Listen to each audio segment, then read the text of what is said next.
Hi students, today we are going to learn a new chapter, that is federalism. There are two types of governments is existing in this world. First one is the federal type of government and the second one is the unitary type of government. The federal type of government means it is the government which have a minimum two levels of government. That is the central and state government, likewise Bhutan. The second one is the unitary type of government. It will be one level of government and not ready to share any power to anyone. Example, China. So what is federalism? Federalism is a system of government in which the power is divided among different levels. As usual, in federalism also we can see two levels of government. One is the government for the entire country, and the other is the government at the level of province or states. But these two levels are enjoying their power and independence each other. The key features of federalism. There are many features for federalism. First one, there are two or more levels. That means there are many tiers. Second one, different tiers of government govern the same citizen, but each tier has its own jurisdiction. And the third one, the jurisdiction of the respective levels of tiers of government are specified in the constitution. So the existence and authority of each tier of government is constitutionally guaranteed. The fourth one is that the fundamental provisions of the constitution cannot be unilaterally changed by one level of government. Next one, the courts have the power to interpret the constitution and the powers of different levels of government. Sixth one is that the sources of revenue for each level of government are clearly specified to ensure its financial autonomy. And the seventh, last one is that the federal system has two objectives. The first one is to safeguard and promote the unity of country. Second one is that it will accommodate the regional diversity. Therefore, these two aspects are crucial for institution, and it is very crucial to practice the federalism. An ideal federal system has two aspects: the mutual trust and the agreement to live together. The exact balance of power between the central and state government varies from one federation to another. This balance mainly depends on the historical context in which the federation was formed. There are two kinds of roads through which federations have been formed. First one is the coming together federation and second one is the holding together federation. Coming together federation means it is a type of federalism where the union government was formed later. For example, in America. The holding together federation means it is a type of federalism in which the power are distributed to some levels of government according to the pressure by someone. For example, India. What makes India a federal country? The Constitution declared India as a union of states. Although it didn't use the word federation, the Indian Union is based on the principles of federalism. The Constitution declared India as a union of states. Although it didn't use the word federation, the Indian Union is based on the principles of federalism. The Constitution clearly provided a threefold distribution of legislative powers between the union government and the state governments. Thus, it contains three lists. First one is the union list, second one is the state list, and the third one is the concurrent list. Union list includes the subjects of national importance such as the defense of country, the foreign affairs, the banking, communications, and currency. But the state list contains the subject of the state and local importance such as the police, trade, commerce, agriculture, and irrigation. The third one is the concurrent list. It includes the subjects of common interest to both the union government as well as the state governments, such as the education, forest, trade unions, marriage, etc.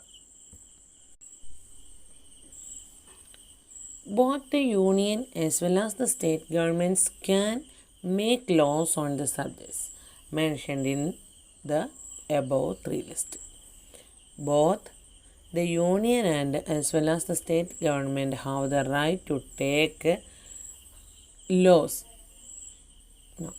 Both union as well as the state governments can make laws on the subjects mentioned in the concurrent list. But if there are any conflict with each other by this law, the law made by the union government only will prevail. Another important matter is that some subjects like computer software that come up only after the constitution was made. Then it was not yet included in any of these mentioned lists. Therefore, according to our constitution, the union government has the power to legislate on these residuary subjects. Many provisions of the Indian Constitution are not applicable to this day. The sharing of power between the union government and the state government is the basic feature of our Constitution. It is not easy to make changes to this power sharing arrangement. The Parliament cannot make its own change in this arrangement. If they need any change to make in this arrangement, first they need to pass a law by both the houses of parliament with at least two-thirds of majority. Then only it has to be ratified as the legislature of at least half of the total states. Then only it has to be ratified by the legislatures of at least half of the total states. Likewise, the judiciary also plays an important role in overseeing the implementation of constitutional provisions and procedures. How is the federalism practiced in India? Below are the three ways in which federalism is successfully practiced in India. First one is the linguistic state, second one is the language policy, and third one is the center-state relations. First of all, we have to check about the linguistic states. The creation of linguistic states was the first and also a principal test for democratic policies. Old states were vanished and new states were created between the period of 1947 to 2017 in India. In the case of linguistic states, the creation of linguistic states was the first and also a principal test for democratic policies. In this case, the old states were completely vanished and new states were formed. The areas, the boundaries, and the names of the states also been changed. The boundaries of old states were also altered to make the new states. The new states were created to ensure people who speak the same language can live in a particular state. The next one is the language policy. In the case of language policy, it is the second major test. No language was given to the status of the national language. Hindi was recognized as the official language. Besides Hindi, there are currently 21 other languages that have been given the status of scheduled languages by the Constitution. The use of the English language was to be stopped in 1965. The states have their own official languages and the official work in these state governments takes place in their respective official language. The next one is the center-state relations. In 1990, there were saw a rise for the regional political parties across the Indian states. This era also marked the beginning of the coalition government. This led to the start of new culture where the state government was respected and had new powers. Next we are going to discuss about the decentralization in India. The power is taken from the central government and it is given to the local governments. This is known as the decentralization. Before 1992, we can see many features in the decentralization. First one is the local governments were under the control of state governments. They didn't have any independent power or resources of their own. There is no regular elections. But after 1992, the constitutional changes were made to empower the three-tier government. There are mandatory regular elections in local governments. But after 1992, the constitutional changes were made to empower the three-tier government. There were some seats were reserved for SC, ST and also OBC. One third of the seat was reserved for women also. Rural government. It is also known as the Panchayat Raj.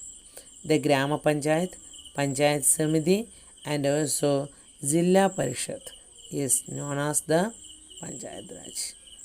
The Grama Panchayat is a decision making body for village. But Panchayat Samiti is the collection of a few panchayats. Jilla Parishad, all the Panchayat Samitis in a district region is known as the Jilla Parishad. Now our chapter is over. I hope you understood these points very well. Thank you. Thanks for all. Bye.